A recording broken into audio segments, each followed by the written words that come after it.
അപ്പം നമ്മൾ പ്രാർത്ഥനയുടെ ഏറ്റവും പ്രധാന ഒരു തലമാണ് ഈശോ പറയുന്നത്, ഞാൻ പ്രാർത്ഥിക്കും, ഞാൻ പിതാവിനോട് പ്രാർത്ഥിക്കും. എന്തിനാണ് ഈശോ ആദ്യം പ്രാർത്ഥിക്കുന്നത്? എന്താണ്? എപ്പോഴും നിങ്ങളോട് കൂടി ആയിരിക്കാൻ മറ്റൊരു സഹായകനെ നൽകും.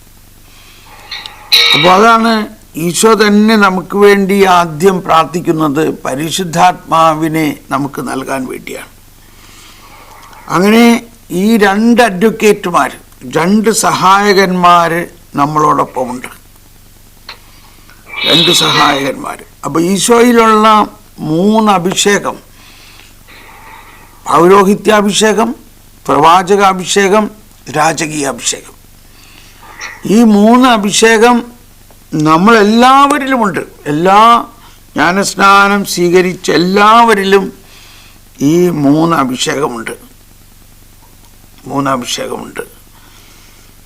അപ്പോൾ ഈ 3 അഭിഷേകത്തിലും പ്രധാനമായിട്ടുള്ള പൗരോഹിത്യ അഭിഷേകത്തിലുള്ള വിശ്വാസികളിൽ എല്ലാവരിലും പൗരോഹിത്യ അഭിഷേകമുണ്ടെങ്കിലും അതിൽ പ്രത്യേകം കുറേ പേരെ ഈശോയുടെ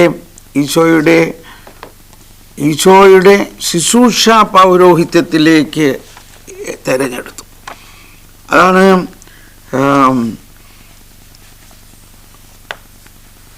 കാൽ കഴുകലിൻ്റെ സമയത്ത് 12 അപ്പസ്തോലന്മാരെ ഈശോ തിരഞ്ഞെടുത്തു. 12 അപ്പസ്തോലന്മാരെ. ആ 12 അപ്പസ്തോലന്മാരും പുരുഷന്മാരായിരുന്നു.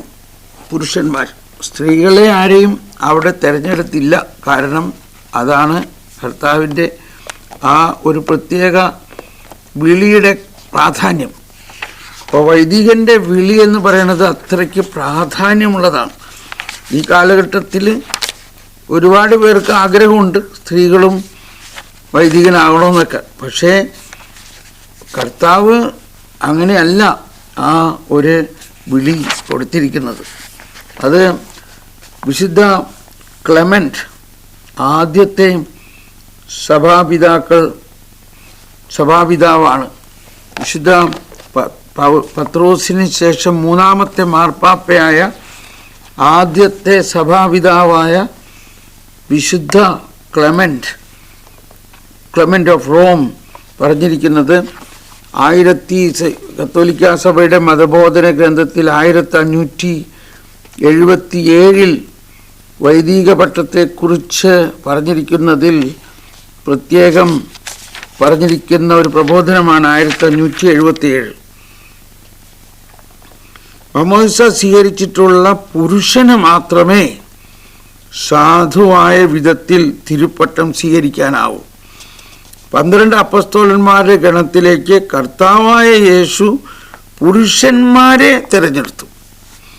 തങ്ങളുടെ ശുശ്രൂഷയുടെ പിന്തുടർച്ചക്കാരായി സഹപ്രവർത്തകരെ തിരഞ്ഞെടുത്തപ്പോൾ അപ്പസ്തോലന്മാരും അത് തന്നെയാണ് ചെയ്തത്. അവനെ ഈശോ അപ്പസ്തോലന്മാർ, ആ 12 അപ്പസ്തോലന്മാരെ അവിടെ കൂട്ടിയിരുത്തി വിശുദ്ധ കുർബാന സ്ഥാപിച്ചതും അതോടൊപ്പം തന്നെ വൈദിക പട്ടം സ്ഥാപിച്ചു. ആ വൈദിക പട്ടം സ്ഥാപിച്ചപ്പോൾ അതിൻ്റെ ഒരു പ്രത്യേകത ഇതാണ്. ഈ അപ്പസ്തോലന്മാർക്ക് ഈശോ അപ്പോൾ നൽകിയ ഈ പ്രത്യേക അഭിഷേകം, ആ 12 അപ്പസ്തോലന്മാരും അവരുടെ പിന്തുടർച്ചക്കാരാണ് മെത്രാന്മാർ. അങ്ങനെ ആ മെത്രാന്മാരുടെ കൈവെപ്പിലൂടെയാണ് വൈദികർ. അങ്ങനെ ആ വൈദികർ വാസ്തവത്തിൽ മെത്രാനോട് ചേർന്നാൽ മാത്രമേ അവരുടെ ആ അഭിഷേകത്തിന് വാലിഡിറ്റി ഉള്ളൂ. അവരുടെ അഭിഷേകത്തിന് വാലിഡിറ്റി ഉള്ളൂ. അത് വിശുദ്ധ അന്ത്യോക്യയിലെ വിശുദ്ധ ഇഗ്നേഷ്യസ് അന്ത്യോക്യയിലെ വിശുദ്ധ ഇഗ്നേഷ്യസ് അതിനെക്കുറിച്ച് പറയുന്നുണ്ട്. അത് 1369 1369. എന്തിനാണാവോ ഇതെല്ലാം എന്നെ കൊണ്ട് വായിപ്പിക്കുന്നതെന്ന് നിങ്ങൾ വിചാരിക്കുക, എനിക്കറിയില്ല. ഇതൊക്കെ ഈ കാലഘട്ടത്തിൽ പ്രാർത്ഥിക്കേണ്ട പ്രധാന കാര്യമാണ്. 1369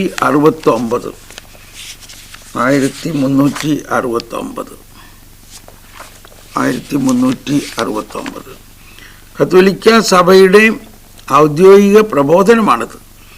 ഇത് അപ്പസ്റ്റോലിക് കോൺസ്റ്റിറ്റ്യൂഷനാണ്. ഈ കാറ്റഗിസം എന്ന് പറയുന്നത് വെറും ഒരു പുസ്തകമല്ല, ഇറ്റ്സ് എ കോൺസ്റ്റിറ്റ്യൂഷൻ.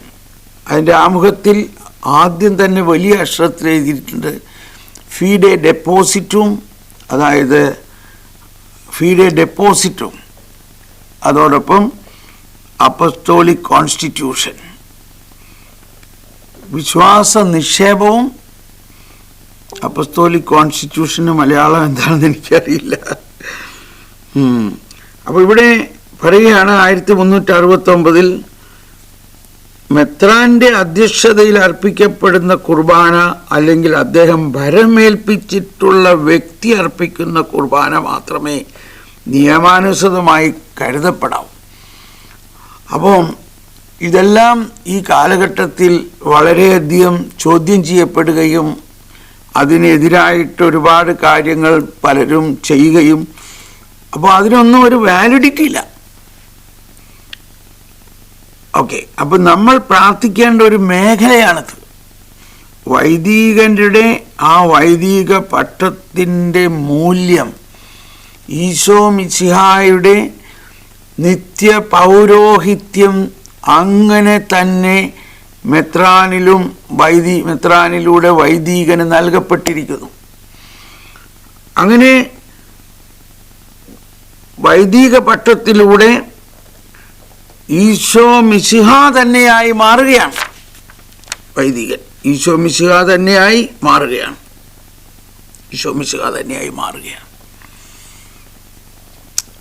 ആ വലിയ രഹസ്യം ഉൾക്കൊള്ളണം. ഞാനൊരിക്കൽ ഒരു കുർബാനയിൽ ഞാൻ അന്നത്തെ വചനം കേട്ടപ്പോൾ ഞാൻ വിചാരിച്ചു അച്ഛൻ ഇതിനെക്കുറിച്ച് നല്ലൊരു പ്രസംഗം നടത്തുമെന്ന് വിചാരിച്ചു. പക്ഷെ അച്ഛൻ പ്രസംഗമൊന്നും പറഞ്ഞില്ല. എനിക്കങ്ങ് ഭയങ്കര പ്രയാസം തോന്നി. അച്ഛനോട് ഒരു വിമർശനം മാതിരി എൻ്റെ മനസ്സിൽ വന്നു. പെട്ടെന്ന് എൻ്റെ നെഞ്ചിലൊരു വേദന വന്നു. ഞാൻ പറഞ്ഞു, എന്താ കർത്താവേ?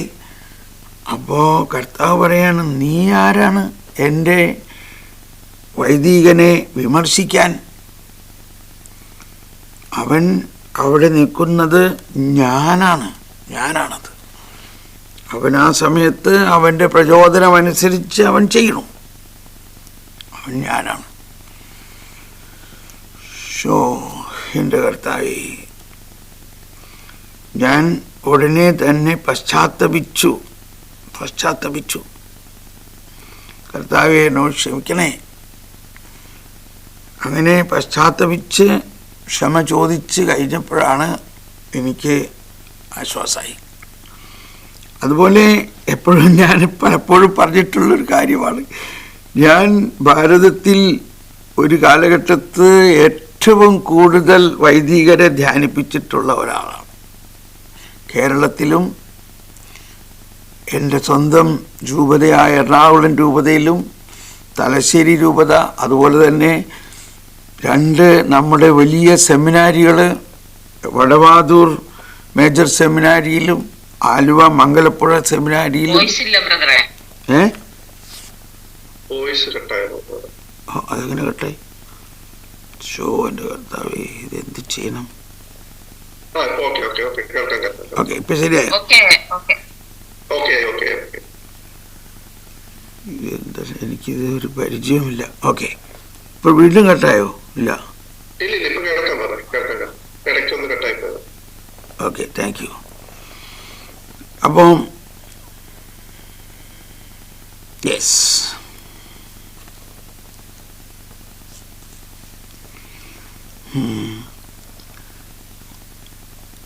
ഞാനെന്താ പറഞ്ഞപ്പോഴേക്കും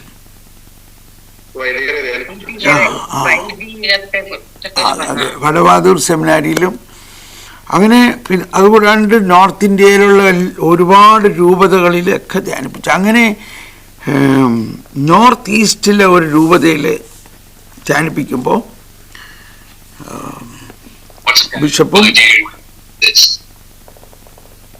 ബിഷപ്പും അവിടുത്തെ അച്ഛന്മാരെല്ലാവരും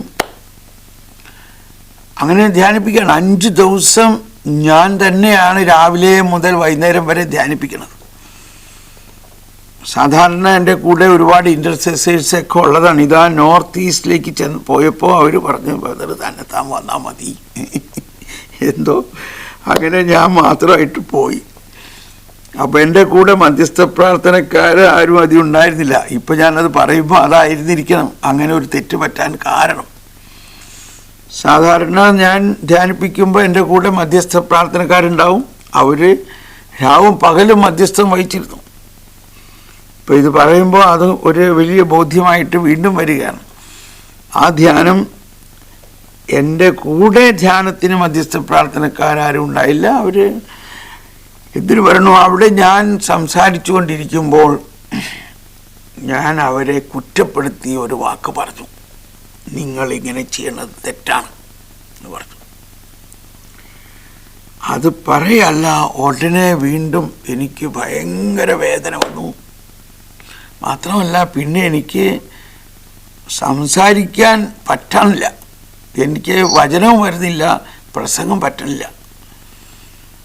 അപ്പോൾ ഇംഗ്ലീഷിലാണ് ഞാൻ മുട്ടുകുത്തി അനുതപിച്ചു. ഞാൻ അവരോട് പറഞ്ഞു എന്നോട് ക്ഷമിക്കണം.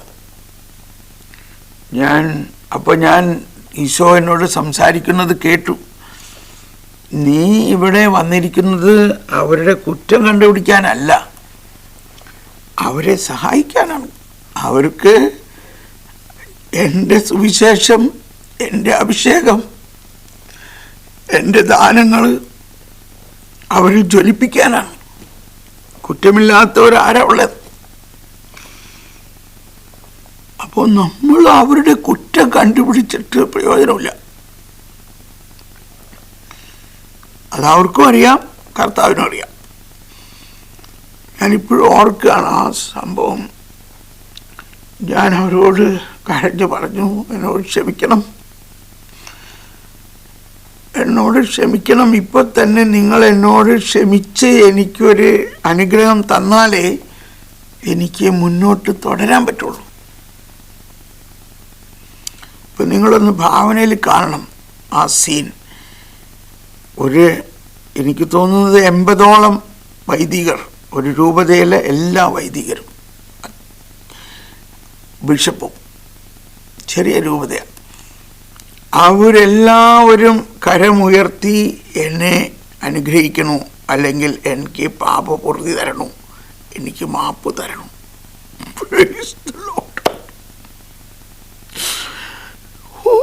എനിക്ക് ആ സമയത്തുണ്ടായ അഭിഷേകം, ഞാൻ വികാരം കൊള്ളുന്നത് കൊണ്ട് നിങ്ങൾ ക്ഷമിക്കണം, എനിക്ക് കൺട്രോൾ ചെയ്യാൻ പറ്റണില്ല. അതേ അനുഭവമായിരുന്നു അന്നുണ്ടായത്. എനിക്ക് ആ സമയത്തൊരു അഭിഷേകം ഒന്ന് വന്നിട്ട് അതിനുശേഷം ധ്യാനം വളരെ ശക്തമായി നടന്നു. അപ്പോൾ ഊണ് കഴിക്കണ നേരത്ത് പിതാവുണ്ട്, അടുത്ത അവിടുത്തെ സീനിയർ അച്ഛന്മാരും കൂടി ഇരുന്നിട്ടാണല്ലോ ധ്യാന ഗുരുവിന് ഊണ് കൊടുക്കുന്നത്. അങ്ങനെയാണ് എല്ലായിടത്തെ സിസ്റ്റം. ധ്യാനിപ്പിക്കുന്ന ആൾ പിതാവിൻ്റെയും കൂടെയും സീനിയർ അച്ഛന്മാരെല്ലാവരും കൂടി ഒരു ടേബിളിൽ മറ്റേ അച്ഛന്മാരൊക്കെ. അപ്പോൾ അത് കഴിഞ്ഞപ്പോൾ നിശബ്ദതയാണെങ്കിലും ഒരച്ഛൻ പറയാണ്, എൻ്റെ തോമസ് പോൾ ബ്രദറെ, ഞങ്ങൾ ഓരോ ദിവസവും എന്തോരോ കുറ്റം പറയണേ, അച്ഛന്മാരെയും ബിഷപ്പിനെയും മാർപ്പാപ്പേനവരെ. ഇങ്ങനെ ആണെങ്കിൽ എന്താണ് ഞങ്ങളുടെ അവസ്ഥ? ഇപ്പം മനസ്സിലായി എന്താണ് അഭിഷേകത്തിൻ്റെ കുറവുണ്ടാകുന്നത് ചില സമയത്ത്. അപ്പോൾ ഇത് ഞാൻ പറയാൻ കാരണം, നമ്മൾ വൈദികർക്ക് വേണ്ടി മധ്യസ്ഥ പ്രാർത്ഥന നടത്തുമ്പോൾ ശ്രദ്ധിക്കേണ്ട 2 കാര്യം. ഒന്ന്, അവർ മറ്റൊരു ക്രിസ്തു തന്നെയാണ്. ഈശോയുടെ, നിത്യപുരോഹിതനായ ഈശോയുടെ, അതായത് മെൽക്കിസദേക്കിൻ്റെ ക്രമമനുസരിച്ചിട്ടുള്ള പൗരോഹിത്യമാണ് ഈശോയുടെ പൗരോഹിത്യം. നമ്മൾ പഴയ നിയമത്തിൽ മോശയുടെ, അഹ്റോന്റെ അല്ലെങ്കിൽ ലേവിയ പൗരോഹിത്യത്തിലൂടെയുള്ള പൗരോഹിത്യമല്ല. അതാണ് പ്രധാനമായിട്ട് മനസ്സിലാക്കേണ്ടത്. അതാണ് സങ്കീർത്തനം 110 ആ വചനം. അത് ഞാനൊന്ന് പാടട്ടെ. എനിക്ക് പാടാനൊന്നും വലിയ കഴിവില്ലെങ്കിൽ എനിക്ക് വളരെ വളരെ പ്രിയപ്പെട്ട, വളരെയധികം പ്രാർത്ഥിക്കാൻ ഉപയോഗിക്കാവുന്ന, വൈദികർക്ക് വേണ്ടി പ്രാർത്ഥിക്കുമ്പോൾ പാടാവുന്നതും പ്രാർത്ഥിക്കേണ്ടതുമായിട്ടുള്ള ഒരു സങ്കീർത്തന ഭാഗമാണ് 110:4. കർത്താവ് ശപഥം ചെയ്തു, മെൽക്കിസദേക്കിന്റെ ക്രമമനുസരിച്ചു നീ എന്നേക്കും പുരോഹിതനാകുന്നു, അതിന് മാറ്റമുണ്ടാവുകയില്ല. അതാണ് കർത്താവ് ശപഥം ചെയ്തു, മെൽക്കിസദേക്കിന്റെ ക്രമമനുസരിച്ചു നീ എന്നേക്കും പുരോഹിതനാകുന്നു, അതിന് മാറ്റമുണ്ടാവുകയില്ല.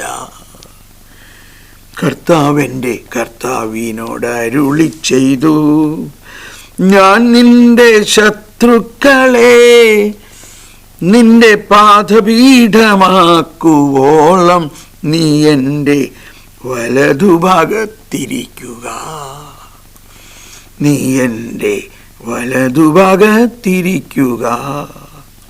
സ്നേഹമുള്ളവരെ, അപ്പോൾ ഇത് ഞാൻ പറയുമ്പോൾ ഇപ്പോൾ വേറൊരു ആശയം വരാണ്. മധ്യസ്ഥ പ്രാർത്ഥനയ്ക്ക് ഈശോ തന്നെ ഈശോയുടെ ജീവിതം മുഴുവനും മാതാവിനോടൊപ്പം പ്രാർത്ഥിച്ചിരുന്നു. എന്താ പ്രാർത്ഥിച്ചിരുന്ന? ഈശോയുടെ പ്രധാന മധ്യസ്ഥ പ്രാർത്ഥന സങ്കീർത്തനങ്ങളാണ്. അപ്പോൾ അതുകൊണ്ടാണ് അത് വളരെ ആവശ്യമായിട്ടുള്ള ഒരു കാര്യമാണ്, സങ്കീർത്തനങ്ങൾ ഉപയോഗിച്ച് മധ്യസ്ഥ പ്രാർത്ഥന നടത്തുക. അപ്പോൾ അതിൽ ഈശോയുടെ പൗരോഹിത്യത്തിൻ്റെ രഹസ്യങ്ങളും ഈശോയുടെ പീഡാനുഭവത്തിൻ്റെ രഹസ്യങ്ങളും ഈശോയുടെ ഉത്ഥാനത്തിൻ്റെ രഹസ്യങ്ങളും സ്വർഗരാജ്യത്തിൻ്റെ രഹസ്യങ്ങളും എല്ലാം അതിൽ അടങ്ങിയിട്ടുണ്ട്. അപ്പോൾ നമ്മൾ ആദ്യം മനസ്സിലാക്കി സ്വർഗസ്ഥനായ പിതാവേ എന്നുള്ള പ്രാർത്ഥന. രണ്ടാമത് ഒരു കാര്യം, സങ്കീർത്തനങ്ങൾ ഉപയോഗിച്ച് പ്രാർത്ഥിക്കുക. സ്വർഗസ്ഥനായ പിതാവേ എന്നുള്ള പ്രാർത്ഥന പ്രാർത്ഥിക്കുമ്പോൾ നിത്യപുരോഹിതനായ ഈശോ തന്നെ നമ്മളോടൊപ്പം പിതാവിനോട് പ്രാർത്ഥിക്കുന്നു. ഓക്കെ, അപ്പോൾ ഒന്ന്, ഈശോയുടെ നിത്യപൗരോഹിത്യം അങ്ങനെ തന്നെ വൈദികരിലേക്ക് പകർത്തപ്പെട്ടിരിക്കുന്നു എന്ന് മനസ്സിലാക്കണം. രണ്ട്, അവരെന്നാൽ എല്ലാവരും ബലഹീനരാണ്. അതാണ് എബ്രായ ലേഖനത്തിൽ 5-ാം അധ്യായം. അവർ ബലഹീനരാണ്. 5-ാം അധ്യായത്തിൽ അല്ലെങ്കിൽ 4-ാം അധ്യായത്തിൻ്റെ അവസാനം പറയുന്ന ഒരു കാര്യമുണ്ട്. എന്താണത്? നമ്മുടെ ബലഹീനതകളിൽ നമ്മോടൊത്ത് സഹതപിക്കാൻ കഴിയാത്ത ഒരു പ്രധാന പുരോഹിതനല്ല നമുക്കുള്ളത്. പിന്നെയോ ഒരിക്കലും പാപം ചെയ്തിട്ടില്ലെങ്കിലും എല്ലാ കാര്യങ്ങളിലും നമ്മെപ്പോലെ തന്നെ പരീക്ഷിക്കപ്പെട്ടവനാണ് അവൻ. അതിനാൽ വേണ്ട സമയത്ത് കരുണയും കൃപാവരവും ലഭിക്കുന്നതിന് നമുക്ക് പ്രത്യാശയോടെ കൃപാവരത്തിൻ്റെ സിംഹാസനത്തെ സമീപിക്കാം. ജനങ്ങളിൽ നിന്ന് ജനങ്ങൾക്ക് വേണ്ടി തിരഞ്ഞെടുക്കപ്പെടുന്ന പ്രധാന പുരോഹിതൻ ദൈവിക കാര്യങ്ങൾക്ക് നിയമിക്കപ്പെടുന്നത് പാപപരിഹാരത്തിനായി ബലികളും കാഴ്ചകളും അർപ്പിക്കാനാണ്. അവൻ തന്നെ ബലഹീനനായതുകൊണ്ട്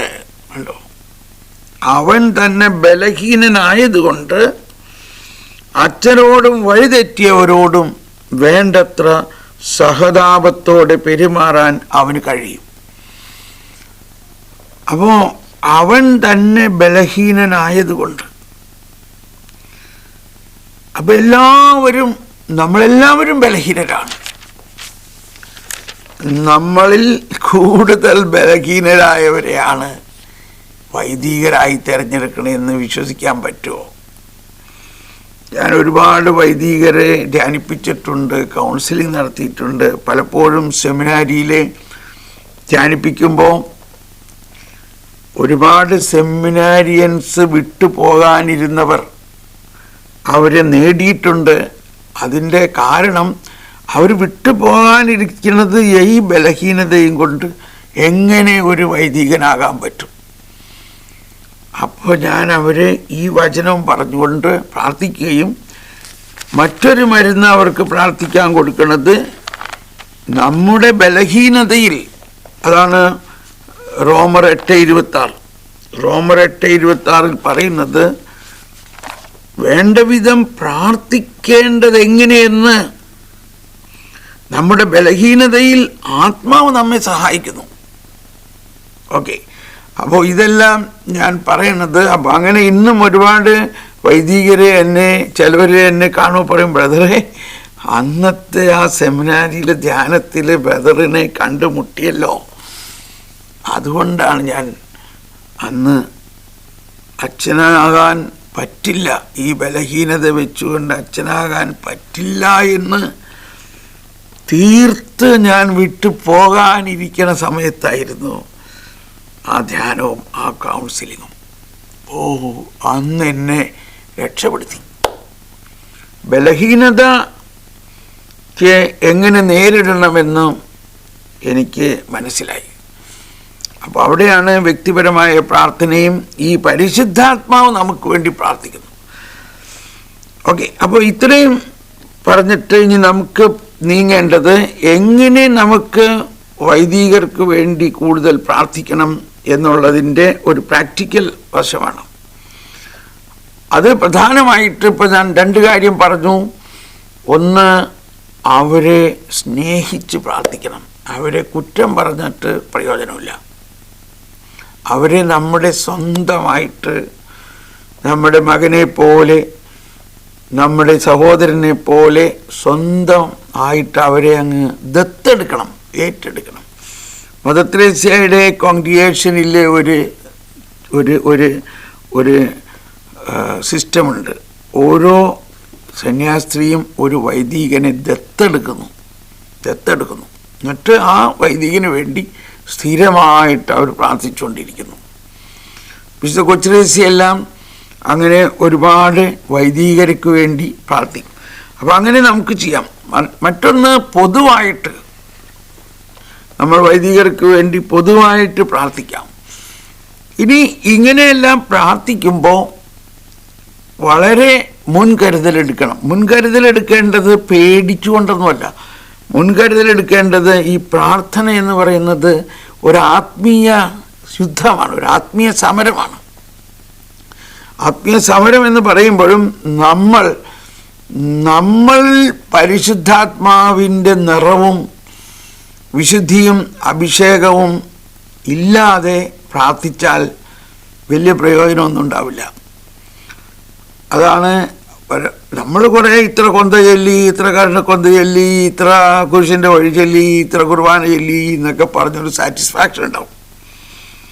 പക്ഷെ പ്രാർത്ഥനയിലൂടെ നമ്മളിൽ നിന്നും അങ്ങ് ഒഴുകിയോ വല്ലതും. ഇപ്പം ഞാൻ ഓർക്കുകയാണ്, നമ്മുടെ നാട്ടിൽ നമ്മുടെ പ്രാർത്ഥനാ ഗ്രൂപ്പിൽ ഒരിക്കൽ നമ്മളിങ്ങനെ പ്രാർത്ഥിച്ചുകൊണ്ടിരിക്കുമ്പോൾ പരിശുദ്ധാത്മാവിനെ ശ്രവിക്കണം. അതാണ് മറ്റൊരു വശം, ശ്രവണം. നമ്മൾ പരിശുദ്ധാത്മാവിനെ ശ്രവിക്കണം. അപ്പോൾ പരിശുദ്ധാത്മാവിനെ ശ്രവിച്ചപ്പോൾ പരിശുദ്ധാത്മാവ് ഞങ്ങളോട് പറഞ്ഞു, ജർമ്മനിയിലുള്ള വൈദികർക്ക് വേണ്ടി പ്രാർത്ഥിക്കണമെന്ന്. അങ്ങനെ ഞങ്ങൾ അതിനുവേണ്ടി ആദ്യം ഒരുങ്ങിയിട്ട് ഞങ്ങളെല്ലാവരും കൂടി ഭാഷാവരത്തിൽ അങ്ങ് പ്രാർത്ഥിക്കാൻ തുടങ്ങി. ഞങ്ങളെല്ലാവരും ഒരു 10-20 പേരുണ്ടായിരുന്നു. 20 പേര് ഒരുമിച്ചൊരു സർക്കിളായിട്ട് നിന്നിട്ട് കരം കോർത്ത് പിടിച്ചുകൊണ്ട് ഭാഷാവരത്തിൽ അങ്ങ് പ്രാർത്ഥന തുടങ്ങിയിട്ട് നിർത്താൻ പറ്റുന്നില്ല. പ്രാർത്ഥന റോക്കറ്റ് പോലെ അങ്ങ് ചീറ്റിപ്പോയി. ശരിക്കൊരു മിസൈൽ വിടുന്ന മാതിരി കേരളത്തിൽ നിന്ന് ജർമ്മനിയിലേക്ക് അതിശക്തമായി ഒരുപക്ഷെ ഒരു 20 മിനിറ്റോളം ആ പ്രാർത്ഥന അങ്ങനെ തന്നെ കത്തിച്ചൊലിച്ച്, അത് കഴിഞ്ഞിട്ട് ഞങ്ങളെല്ലാവരും തളർന്ന് വീണു. ഞങ്ങളവിടെ വീണു, ഞങ്ങളെല്ലാവരും തളർന്നു വീണു. ഒരാൾക്കും മിണ്ടാൻ പറ്റണില്ല, എണിക്കാൻ പറ്റണില്ല, വീണു.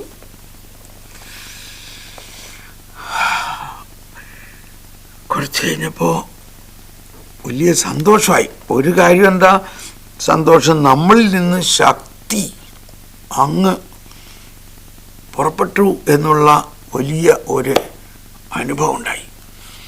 ഇനി ഞങ്ങൾ വീണ്ടും 1 മണിക്കൂറോളം പേഴ്സണൽ പ്രെയർ ചെയ്ത് ശക്തി ഇങ്ങോട്ട് നമ്മളിൽ നിറഞ്ഞിട്ടാണ് പിന്നെ പ്രാർത്ഥിക്കാൻ പറ്റുള്ളൂ. അപ്പോൾ ഇങ്ങനെ ഒരുപാട് പ്രാക്ടിക്കൽ എക്സ്പീരിയൻസ് ഉണ്ട്. അങ്ങനെ അപ്പോൾ അതുകൊണ്ട് നമ്മൾ വച്ചന്മാർക്ക് വേണ്ടി എല്ലാ മധ്യസ്ഥ പ്രാർത്ഥനയ്ക്കും നമ്മൾ തന്നെ വ്യക്തിപരമായി പ്രാർത്ഥിച്ച് ശക്തി നിറയണം. അല്ലാതെ നിങ്ങൾ ആരും മധ്യസ്ഥ പ്രാർത്ഥന ചെയ്യരുത്. ഇത് വളരെ പ്രധാന ഒരു നിയമമാണ്. നിസ്സാര കോമൺ സെൻസാണ്. നമ്മളുടെ കപ്പ് നിറയാതെ നമുക്ക് കൊടുക്കാൻ പറ്റുമോ? അതുകൊണ്ടാണ് ഈശോ തന്നെ എന്താണ് ചെയ്തത്? ഞാൻ എപ്പോഴും പറയുന്ന ഒരു വാചനമാണ് മർക്കോസിൻ്റെ സുവിശേഷം 1-ാം അധ്യായം. മർക്കോസ് 1-ാം അധ്യായത്തിൽ ആദ്യം മർക്കോസ് പറയണത് ദൈവപുത്രനായ യേശുവിൻ്റെ സുവിശേഷം, ദൈവപുത്രനായ ഈശോ മിശിഹായുടെ സുവിശേഷം. അപ്പോൾ അതിൽ നിന്ന് നമ്മൾ മനസ്സിലാക്കി ഈശോ ദൈവമാണ്. ദൈവപുത്രൻ എന്ന് പറഞ്ഞാൽ ദൈവം തന്നെയാണ്, അല്ലേ?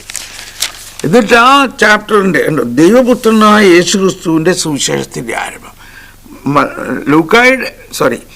മത്തായിയുടെ സുവിശേഷം ആരംഭിക്കുന്നത് അബ്രാഹത്തിൻ്റെ പുത്രൻ ദാവീദിൻ്റെ പുത്രനായ ഈശോ മിശിഹായുടെ സുവിശേഷം, വംശാവലിതം. അപ്പോൾ യേശുവിൻ്റെ മാനുഷികതയാണ് അവിടെ പറയുന്നത്. മർക്കോസ് പറയുന്നത് യേശുവിൻ്റെ ദൈവികത. യേശു ദൈവമാണ്. ആ ദൈവമായ യേശു ആ 1-ാം അധ്യായത്തിൽ 35-ാമത്തെ വചനം പറയാണ്, അവൻ അതിരാവിലെ ഉണർന്ന് ഒരു വിജന സ്ഥലത്തേക്ക് പോയി അവിടെ അവൻ പ്രാർത്ഥിച്ചു കൊണ്ടിരുന്നു. കേട്ടോ, അപ്പോൾ മധ്യസ്ഥ പ്രാർത്ഥനക്കാർക്ക് ഉണ്ടാകേണ്ട പ്രാർത്ഥനാ ചൈതന്യത്തിൽ ഏറ്റവും പ്രധാന പോയിന്റ്, അതിരാവിലെ ഈശോ പ്രാർത്ഥിച്ച പോലെ തന്നെ വ്യക്തിപരമായി പ്രാർത്ഥിച്ച് നമ്മൾ തന്നെ നിറയണം. ഇത് പ്രത്യേകിച്ച് വൈദികർക്ക് വേണ്ടി പ്രാർത്ഥിക്കുമ്പോൾ നിങ്ങൾ തന്നെ പ്രാർത്ഥിച്ച് നിറയാതെ നിങ്ങൾ മധ്യസ്ഥ പ്രാർത്ഥന നടത്തരുത്. അത് പലരും അതിന് ചില നെഗറ്റീവ് ടോൺ കൊടുക്കും. തിരിച്ചടി ഉണ്ടാവും, അങ്ങനെ വിചാരിക്കാറില്ല, തിരിച്ചടിയൊന്നും ഉണ്ടാവില്ല. പക്ഷേ നമ്മൾ ഇങ്ങനെ തളർന്ന് വീഴും. അപ്പം ഇത്രയും ഞങ്ങൾ പ്രാർത്ഥിച്ചിട്ട് പോലും തളർന്നു വീണു.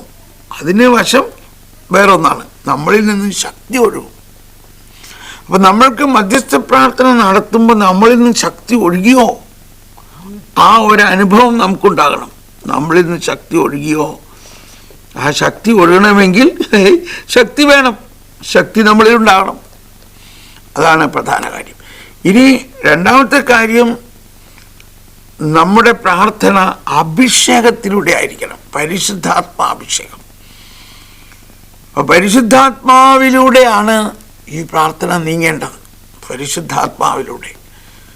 അതുകൊണ്ട് എന്താണ് പ്രധാനമായിട്ട് വൈദികർക്ക് വേണ്ടി പ്രാർത്ഥിക്കേണ്ടത്? ഈശോ പറഞ്ഞു, കർത്താവിൻ്റെ ആത്മാവ് എൻ്റെ മേലുണ്ട്, എന്നെ അഭിഷേകം ചെയ്തിരിക്കുന്നു.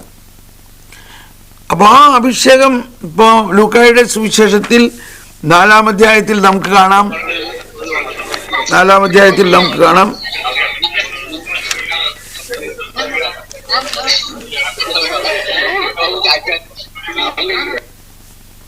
ലൂക്കായുടെ സുവിശേഷത്തിൽ 4-ാം അധ്യായം ആരംഭിക്കുന്നത് ആത്മാവിനാൽ നിറഞ്ഞവനായ യേശു പരിശുദ്ധാത്മാവ് നിറഞ്ഞവനായി ജോർദാനിൽ നിന്നും മടങ്ങി. ആത്മാവ് അവനെ മരുഭൂമിയിലേക്ക് നയിച്ചു. അപ്പോൾ 2 കോൺസെപ്റ്റാണ്. ഒന്ന് ആത്മാവിൽ നിറയുക, 2 ആത്മാവിനാൽ നയിക്കപ്പെടുക. നമ്മളും വൈദികരും എല്ലാവരും ആത്മാവിനാൽ നയിക്കപ്പെടണം. ഇപ്പോൾ ഈ കഴിഞ്ഞ ദിവസം തീത്തോസിൻ്റെ തിരുനാളായിരുന്നു. തീത്തോസിൻ്റെ തിരുനാളിലത്തെ ലേഖന ഭാഗത്ത് 2 തിമത്തി 1-ാം അധ്യായത്തിലെ വചനത്തിൽ നമ്മൾ കേട്ടു. അവിടെ നമുക്ക് സുപരിചിതമായൊരു വചനം എന്താണ്? പൗലോസ്ലീഹ പറയാണ്, നിന്നിൽ നൽകിയിരിക്കുന്ന ആത്മാവിനെ ജ്വലിപ്പിക്കണം. എൻ്റെ കൈവെപ്പിലൂടെ നിനക്ക് ലഭിച്ച ദൈവിക വരം വീണ്ടും ജ്വലിപ്പിക്കണം. അപ്പോൾ വൈദികർക്ക് വേണ്ട ഒരു പ്രധാന കാര്യം ഈ ജ്വലനം. എല്ലാ ദിവസവും അവരിലുള്ള കൃപാവരങ്ങളെ ജ്വലിപ്പിക്കണം. അവർ ആത്മാവിനാൽ നയിക്കപ്പെട്ടവരായിരിക്കണം. ആത്മാവിനാൽ അവർ നയിക്കപ്പെടുമ്പോൾ അവരിൽ എന്തുണ്ടാകണം? അവർ തന്നെ വ്യക്തിപരമായി 1 മണിക്കൂറെങ്കിലും പ്രാർത്ഥിക്കണം എന്നൊരു അവബോധം അവർക്ക് വേണം. അതുപോലെ എല്ലാ ദിവസവും വായിക്കുന്ന വചനത്തെ ആ കുർബാനയ്ക്ക് നേരെ അപ്പം ഓടി വന്ന് കുർബാന അർപ്പിക്കാതെ ആ കുർബാനയ്ക്ക് മുമ്പ് തയ്യാറാകാനും ആ വചനത്തെ ഒരു 3 മിനിറ്റെങ്കിലും ആ വചനത്തിനെ കുറിച്ചൊരു വിചിന്തനം കൊടുക്കാനുള്ള സന്മനസ് അവർക്കുണ്ടാകണം. 3 മിനിറ്റ് വചനം വിചിന്തനം കൊടുക്കണമെങ്കിൽ അത് തലേദിവസം രാത്രി ഒന്ന് വായിച്ചിരിക്കണം. കുർബാനയ്ക്ക് പോകുന്നതിന് മുമ്പ് അന്നും ഒന്ന് വായിക്കണം. എന്നിട്ട് അപ്പോൾ മനസ്സിലൊരു റിമോട്ട് പ്രിപ്പറേഷൻ വരും. അങ്ങനെ നമ്മൾ അവർക്ക് വേണ്ടി പ്രാർത്ഥിക്കണം. കർത്താവ്, ഇന്ന് അവർ വായിക്കുന്ന വചനത്തെ അവരിൽ തന്നെ അത് ചലിക്കണം, അവരിൽ തന്നെ ആ സുവിശേഷം പ്രവർത്തിക്കണം. അവരെ അതിനെക്കുറിച്ച് ഇപ്പോൾ ചിലവർ ഇൻട്രഡക്ഷനിൽ 2-3 സെൻറ്റൻസ് പറയും. പക്ഷേ വാസ്തവത്തിൽ ആ വചനപാരായണം, വചനപ്രഘോഷണം കഴിഞ്ഞിട്ട് 2-3 മിനിറ്റെങ്കിലും പറയണതാണ് അതിൻ്റെ കുർബാനയുടെ ആ ഈശോയുടെ വചനം അവർക്കും മറ്റുള്ളവർക്കും കിട്ടാൻ. അപ്പോൾ ഇതെല്ലാം നമ്മൾ മധ്യസ്ഥ പ്രാർത്ഥനയിൽ പ്രാർത്ഥിക്കണം. സമയം അതിയായോ? നമുക്കൊന്ന് പ്രാർത്ഥിക്കാം. നമ്മൾക്ക് അഭിഷേകം കിട്ടാൻ വേണ്ടി പ്രാർത്ഥിക്കാം. എന്നിട്ട് നിങ്ങൾ ആരെങ്കിലും 1-2 പേര് ഷെയർ ചെയ്യുക. എന്താണ് ഇപ്പോൾ നമ്മൾ ഈ പ്രാർത്ഥിച്ച ഇതിൽ നിന്ന് കിട്ടിയ കാര്യങ്ങളും അല്ലെങ്കിൽ എന്തെങ്കിലും ചോദ്യങ്ങളുണ്ടെങ്കിൽ നിങ്ങൾക്ക് ചോദിക്കാം. നമുക്കിപ്പോൾ ഒന്ന് പ്രാർത്ഥിക്കാൻ പോവുകയാണ്.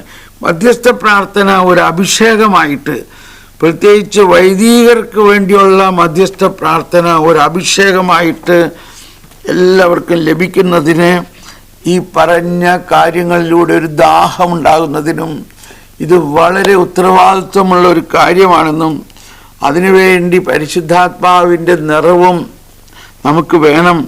വൈദികരുടെ വിളിയെക്കുറിച്ചുള്ള സഭാപ്രബോധനങ്ങളും അവബോധവും നമുക്ക് വേണം. അവർ മറ്റൊരു ക്രിസ്തുവാണ്. അവർ മെൽക്കിസദേക്കിൻ്റെ ക്രമമനുസരിച്ചുള്ള ഈശോയുടെ അഭിഷേകമുള്ളവരാണ്. അവർ ശുശ്രൂഷ പൗരോഹിത്യമാണ് അവർക്ക് ദൈവം നൽകിയിരിക്കുന്നത്. എന്നാൽ നമ്മളെല്ലാവരിലും മറ്റൊരു പൗരോഹിത്യമുണ്ട്. ഈശോയുടെ പൗരോഹിത്യത്തിൻ്റെ ഭാഗമാണ് നമ്മളെല്ലാവരും തന്നെ. അതിലൂടെയാണ് നമ്മൾ മാധ്യസ്ഥം വഹിക്കുന്നത്. ഈശോയെ നമ്മളിങ്ങനെ പ്രാർത്ഥിക്കുകയാണ്, പരിശുദ്ധാത്മാവേ ഞങ്ങളിൽ മധ്യസ്ഥ പ്രാർത്ഥനയുടെ വരം അഭിഷേകമാക്കണേ. ഇപ്പോൾ വേണീ മൈക്ക് തുറന്ന് എല്ലാവരും സ്തുതിച്ച് പ്രാർത്ഥിക്കാം. പരിശുദ്ധാത്മാവേ ഞങ്ങളെല്ലാവരിലും പ്രാർത്ഥനാവരം തുറക്കണമേ. പ്രാർത്ഥനാവരം തുറക്കണമേ. എല്ലാവരും തുറന്ന് പ്രാർത്ഥിക്കാം. ഞങ്ങളെല്ലാവരിലും പ്രാർത്ഥനാവരം തുറക്കണമേ.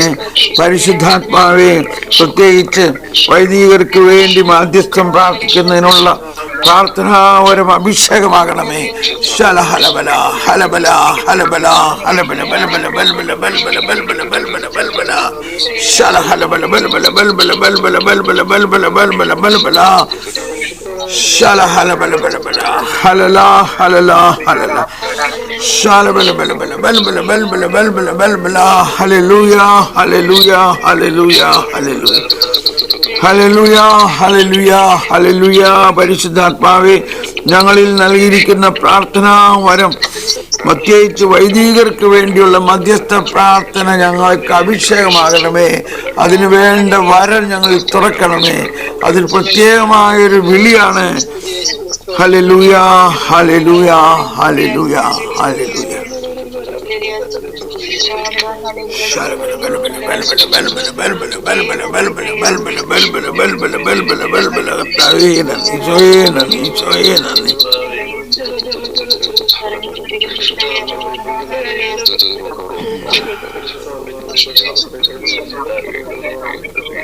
Praise the Lord.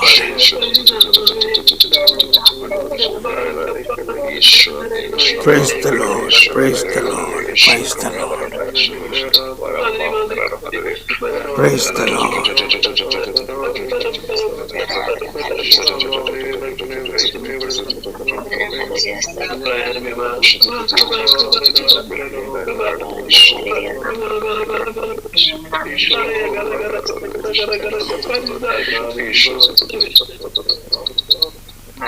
Praise the Lord. ഇനി എല്ലാവരും ശ്രദ്ധിക്കണം. ഇപ്പോ നമ്മൾ ഈ കേട്ടതിൻ്റെ അടിസ്ഥാനത്തിൽ നിങ്ങൾ ഓരോരുത്തരും 2-3 പേര്, ഒരു 3-4 പേര് ഒന്ന് പങ്കുവെക്കണം. എന്താണ് ഇന്നത്തെ ഈ ക്ലാസ്സിൽ നിങ്ങൾക്ക് കിട്ടിയ ഉൾക്കാഴ്ച? അത് പങ്കുവെക്കാം. പിന്നെ എന്തെങ്കിലും ചോദ്യങ്ങൾ ചോദിക്കാം.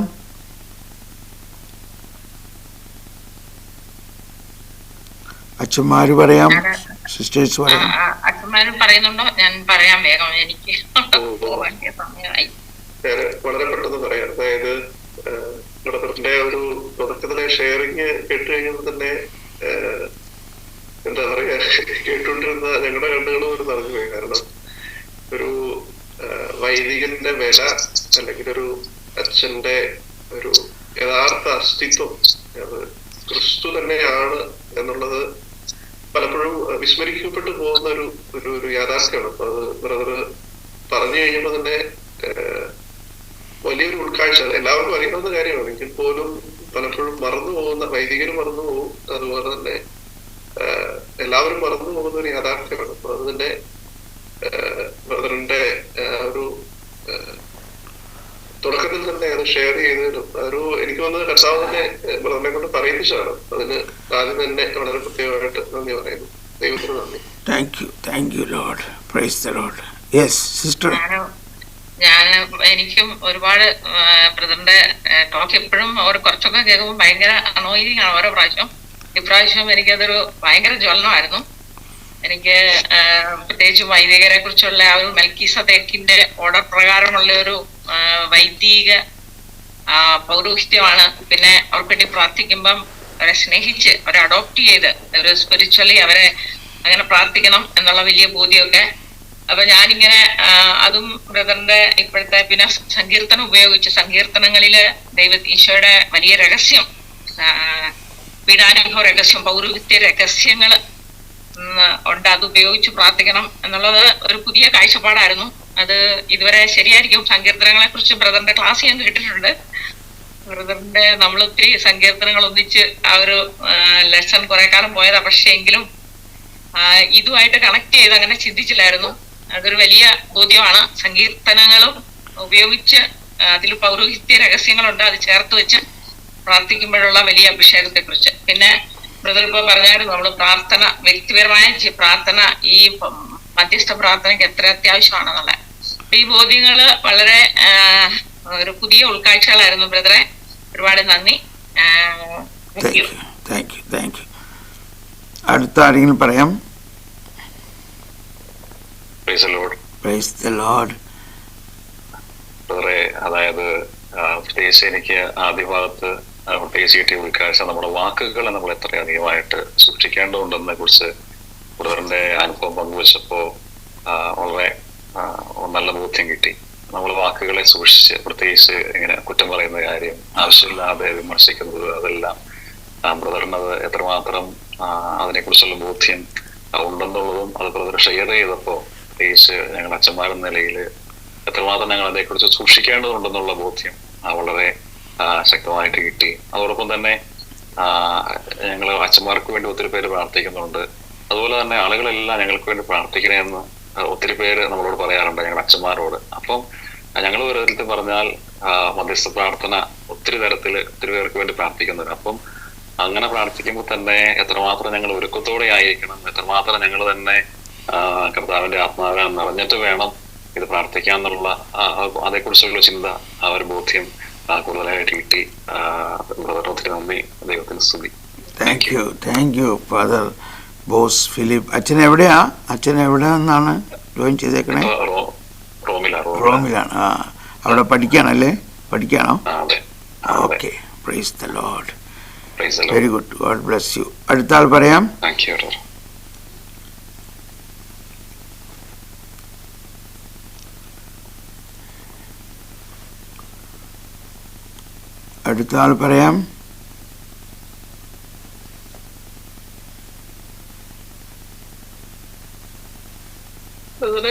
നേരത്തെ ഞാന് ബ്രദറിന്റെ കൂടെ ഈ സംഗീത കുറെ ക്ലാസ്സുകൾ കേട്ടിരുന്നു. പക്ഷെ ഇടയ്ക്ക് വെച്ച് സാഹചര്യങ്ങൾ മൂലം അത് ഡിസ്കണക്റ്റഡ് ആയി. പക്ഷെ ഇപ്പൊ ബ്രദർ പറഞ്ഞപ്പോ 2 തിമോത്തി 6 അത് പറഞ്ഞപ്പോ അതിനോട് അതിന്റെ തുടർച്ചയായിട്ടുള്ള വചനങ്ങൾ ഞാൻ വായിച്ചു നോക്കിയപ്പം അതിനെ വല്ലാതെ സ്പർശിച്ച ഒരു കാര്യം 9-ാമത്തെ, അവിടുന്ന് നമ്മെ രക്ഷിക്കുകയും വിശുദ്ധമായ വിധിയാൽ നമ്മെ വിളിക്കുകയും ചെയ്തിരിക്കുന്നു. അത് നമ്മുടെ പ്രവൃത്തികളുടെ ഫലമായിട്ടല്ല, അവിടുത്തെ സ്വന്തം ഉദ്ദേശത്തെ മുൻനിർത്തിയും യുഗങ്ങൾക്ക് മുമ്പ് യേശുക്രിസ്തു നമുക്ക് നൽകിയ കൃപാവരം അനുസരിച്ചുമാണ്. ഇതിനു മുമ്പേ ഞാനിത് വായിച്ചിട്ടുള്ളതാണ്. പക്ഷെ ഇപ്പം ബ്രദർ പറഞ്ഞപ്പോ ഞാനിത് വായിച്ചപ്പോഴേക്കാണ് ഇതെന്നെ സ്പർശിച്ചത്. അതിന്റെ ഒരു അർത്ഥം എനിക്ക് മനസ്സിലായത്. ഇത് UK എന്നുള്ള ജെസ്സി ആണോ? UK? Okay Jessy, thank you. അടുത്ത ആള് പറയാം. ഇങ്ങനെ നിങ്ങൾ ഓരോരുത്തരും പറയണതും ഒരു പ്രബോധനം തന്നെയാണ്. ഇപ്പോൾ ഇങ്ങനെ പങ്കുവെക്കണം നിങ്ങൾ.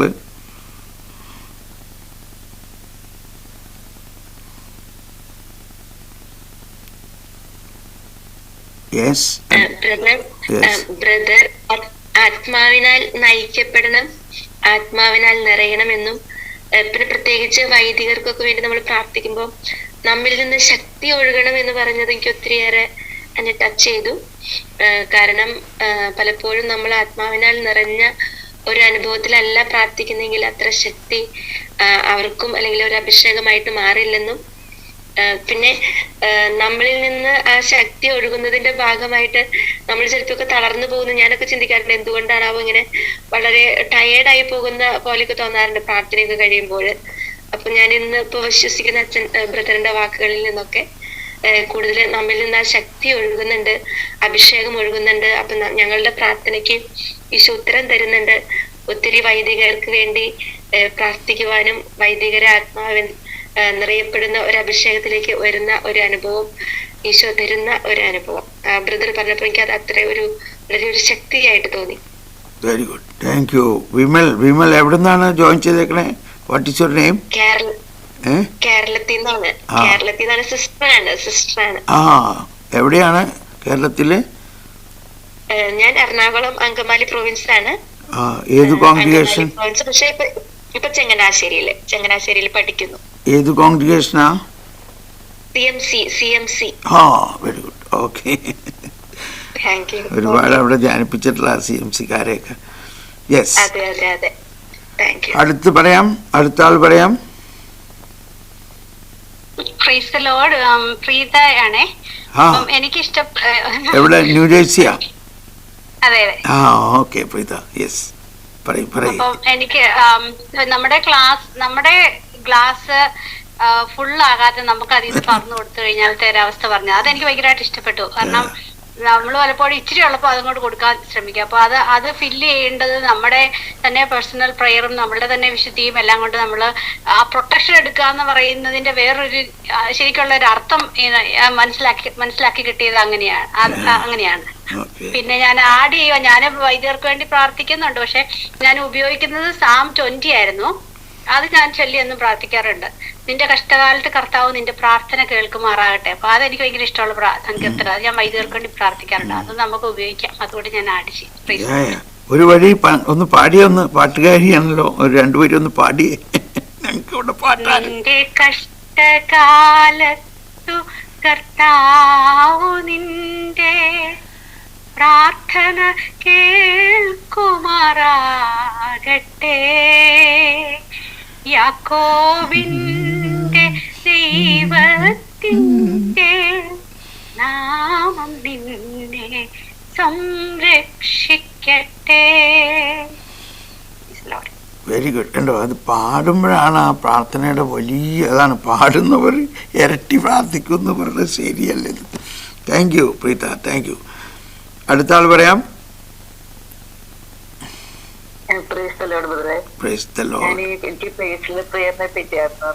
അതാരാണ്, ആരാന്ന് പറഞ്ഞത്?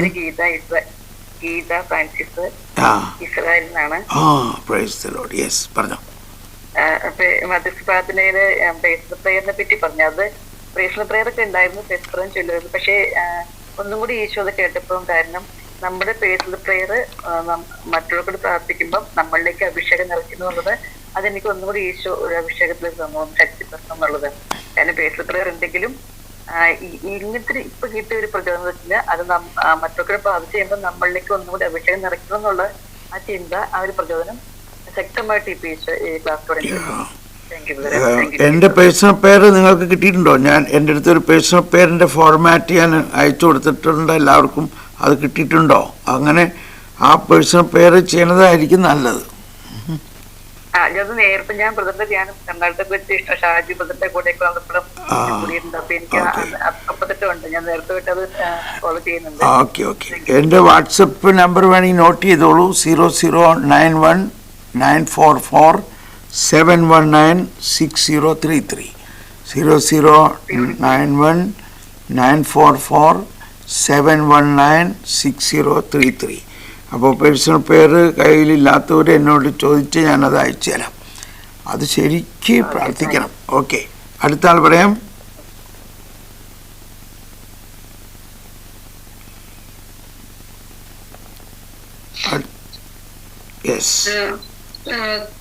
ബ്രദർ തോമസ് പോളിനെ ഞാൻ ഫ്രാൻസിൽ നിന്ന് വിളിക്കുന്നേ, പങ്കുകൊള്ളുന്നേ പുഷ്പം ടച്ചില്. വളരെ നന്നായിരിക്കുന്നു. ബ്രദറിന്റെ പ്രസംഗമൊക്കെ നല്ല രസമായിട്ടിരിക്കുന്നു. നന്നായി സ്പർശിക്കുന്ന തരത്തില് ഉള്ള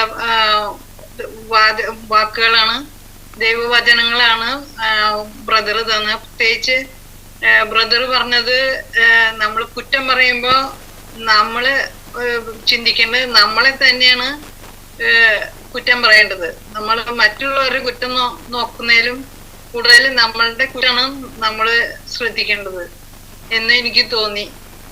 അങ്ങനെ നമ്മൾക്ക് മറ്റുള്ളവരുടെ കുറ്റം, പ്രത്യേകിച്ച് അച്ഛന്മാരെ കുറ്റം പറയാനായിട്ട് നമ്മൾ ഒരു തരത്തിലും നമുക്ക് അധികാരമില്ല. നമ്മള് ഇത് ദൈവത്തിന്റെ സ്ഥാനത്താണല്ലോ അവര് നിൽക്കുന്നത്. പ്രത്യേകിച്ച് അത് എനിക്ക് സ്പർശിച്ചു. അത് പ്രത്യേകിച്ച് മധ്യസ്ഥ പ്രാർത്ഥനക്കാരായ നമ്മൾ അങ്ങനെ പറയുമ്പോൾ നമ്മുടെ അഭിഷേകം വളരെയധികം ഹാനികരമാകും. Okay, thank you Pushpa. Yes, ഇനി ആരെങ്കിലും അടുത്തൊരാളും കൂടി പറയാം, എന്നിട്ട് നമുക്ക് അവസാനിപ്പിക്കാം. യെസ്, എൻ്റെ പേര് ജെയിൻ. ജെയിൻ എവിടെ നിന്നാണ്? ഞാൻ കാനഡയിൽ നിന്ന്. Okay, yes. ക്ലാസ് കൂടിയപ്പം എനിക്ക് അതിരാവിലെ എണീറ്റ് അഭിഷേകം നിറയാൻ പ്രാർത്ഥിക്കുന്ന കാര്യം ഒത്തിരി എന്നെ സ്പർശിച്ചു. എനിക്ക് ഒത്തിരി ആഗ്രഹമുള്ളതാണ്, പക്ഷെ പലപ്പോഴും മടി കാരണം രാവിലെ എണീക്കാൻ മടി. അപ്പൊ എനിക്ക് പ്രയർ കഴിഞ്ഞപ്പോ ഞാനൊന്ന് ഡിസൈഡ് ചെയ്തു രാവിലെ എണീറ്റ് ശരിക്കും രാവിലെ എണീറ്റ് പ്രാർത്ഥിക്കുന്നതിന്റെ ആവശ്യകതയും അത് എത്രത്തോളം ഫലവത്താന്നുള്ള കാര്യത്തിൽ മനസ്സിലായി. അതെ, അതാണ് ദാറ്റ് ഈസ് ദ കീ. രാവിലെ എണീക്കണമെന്നുണ്ടെങ്കിൽ രാവിലെ വിചാരിച്ചാൽ പോരാ, തലേ ദിവസം വിചാരിക്കണം. തലേ ദിവസം വിചാരിച്ച് നേരത്തെ കിടന്നുറങ്ങണം. നേരത്തെ തന്നെ അതിനു വേണ്ടിയും കൂടി മധ്യസ്ഥ പ്രാർത്ഥന നടത്തണം. കർത്താവേ, രാവിലെ എന്നെ എണിപ്പിക്കണേ, എനിക്ക് പ്രാർത്ഥിക്കാൻ എന്നെ സഹായിക്കണേ. അതാണ് പ്രാർത്ഥിക്കാൻ. പരിശുദ്ധാത്മാവിനോട് പ്രാർത്ഥിക്കണം. അത് റെഗുലറായാൽ മാത്രമേ ഒരു മധ്യസ്ഥ പ്രാർത്ഥനക്കാരി ആകാൻ പറ്റുള്ളൂ. അതിന് യാതൊരു സംശയമില്ല. അപ്പം അതുകൊണ്ട് അത് കറക്റ്റ് ആക്കണം. Thank you Jain, God bless you. അടുത്ത ആൾ പറയാം. ഈ ഫീഡ്ബാക്സ് ഒക്കെ നമുക്ക് വേണ്ട ടീച്ചിങ് ആണ്. അതുകൊണ്ട് നിങ്ങൾക്ക് ലജ്ജ തോന്നാതെ നിങ്ങളുടെ കുറവുകൾ പറയണത് നല്ലതാ.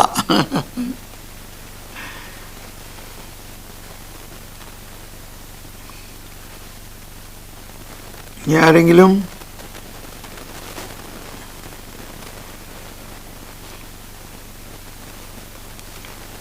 ഓക്കെ. അപ്പോൾ എന്നാൽ നമുക്ക് സമാപിപ്പിച്ചാലോ? സിസ്റ്റർ പോയോ?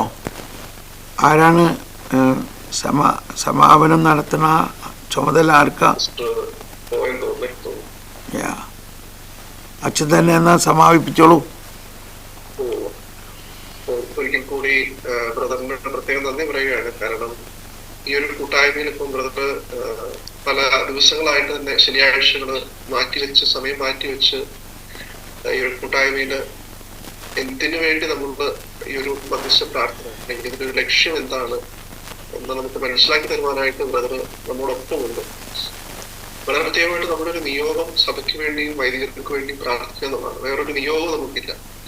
നമ്മൾ ഒരുമിച്ച് ചേരുന്നതും ഒരുമിച്ച് ആയിരിക്കുന്നതും സഭയെ ശക്തിപ്പെടുത്തുവാനാണ്, വൈദികരെ ശക്തിപ്പെടുത്തുവാൻ വേണ്ടി മാത്രമാണ് നമ്മൾ ഈ കൂട്ടായ്മയിലേക്ക് കടന്നു വരുന്നത്. അപ്പോൾ അതുകൊണ്ട് തന്നെ ബ്രദർ നമ്മളെ വളരെ വ്യക്തിപരമായിട്ട് എങ്ങനെയാണ് പ്രാർത്ഥിക്കേണ്ടത്, എങ്ങനെയാണ് മധ്യസ്ഥ പ്രാർത്ഥന നടത്തേണ്ടത് എന്ന് പറഞ്ഞ് പഠിപ്പിക്കുകയാണ് ഓരോ കാര്യങ്ങളും. ബ്രദറിന് പ്രത്യേകമായിട്ട് ഈ സമയം സഭയ്ക്ക് വേണ്ടിയിട്ട്, അതുപോലെ തന്നെ ഈ ഒരു ദൈവരാജ്യ പ്രഘോഷണത്തിന് വേണ്ടി മാറ്റിവെക്കുന്നതിന് പ്രത്യേകം നന്ദി പറയുന്നു. കർത്താവ് തന്നെ ബ്രദറിനെ അനുഗ്രഹിക്കട്ടെ, കർത്താവ് തന്നെ ബ്രദറിന് കൂട്ടായിരിക്കട്ടെ, കർത്താവ് തന്നെ വഴി നടത്തട്ടെ എന്ന് വളരെ പ്രത്യേകമായിട്ട് പ്രാർത്ഥിക്കുന്നു. ഒരു നിമിഷം നമുക്ക് ഒരുമിച്ച് പരിശുദ്ധ അമ്മയോട് ചേർന്ന് പ്രാർത്ഥിക്കാം. ബ്രദറിന്റെ എല്ലാ നിയോഗങ്ങളും സമർപ്പിച്ച് പരിശുദ്ധ അമ്മയോട് ചേർന്ന് നമുക്ക് ഒരു നിമിഷം പ്രാർത്ഥിക്കാം. നന്മ നിറഞ്ഞ മറിയമേ സ്വസ്തി, കർത്താവ് അങ്ങയുടെ കൂടെ സ്ത്രീകളിൽ അങ്ങയുടെ ഉദരത്തിൻ ബലമായ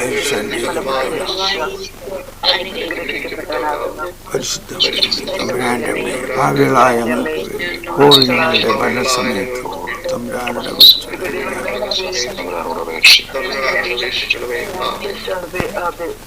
നമ്മുടെ ഈ മരിയൻ പ്രയർ ഹൗസിന്റെ എല്ലാ നിയോഗങ്ങളും നമുക്ക് 24 ഗ്രൂപ്പുകളുണ്ട്.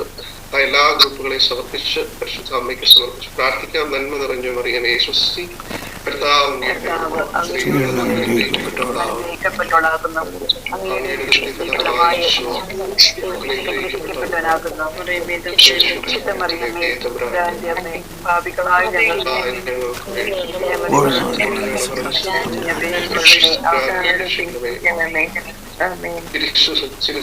പരിശുദ്ധ മാർപ്പാപ്പയും എല്ലാ വൈദികരെയും സന്യസ്തരെയും എല്ലാ കർദിനാൾമാരെയും ബിഷപ്പുമാരെയും എല്ലാം സമർപ്പിച്ച് നമുക്ക് പ്രാർത്ഥിക്കാൻ. നന്മ നിറഞ്ഞ മറിയമേ സ്വസ്തി, കർത്താവ് സ്ത്രീകളെ ഞങ്ങൾ അനുഗ്രഹിക്കപ്പെട്ടവളാകുന്നു.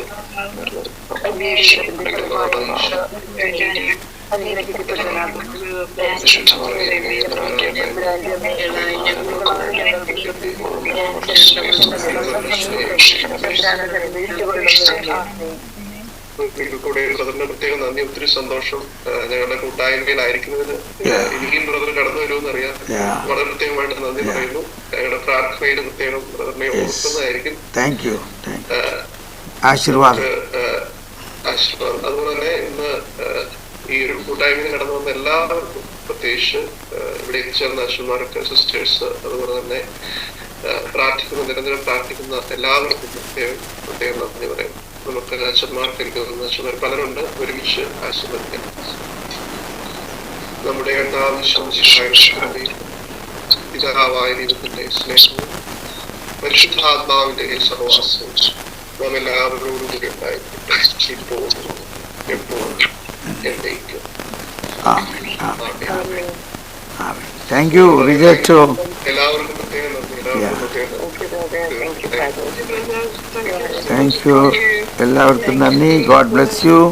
ഇനി ഒരു പക്ഷേ ഇനി സിസ്റ്റർ പറയായിരിക്കും അടുത്ത ശനിയാഴ്ചയും വേണമെങ്കിൽ. Okay, so we see again. മിക്കവാറും അടുത്ത ശനിയാഴ്ച ഉണ്ടാവേ. തിരക്കില്ലെങ്കിൽ ഐ വിൽ ജോയിൻ ബിക്കോസ് ഇത്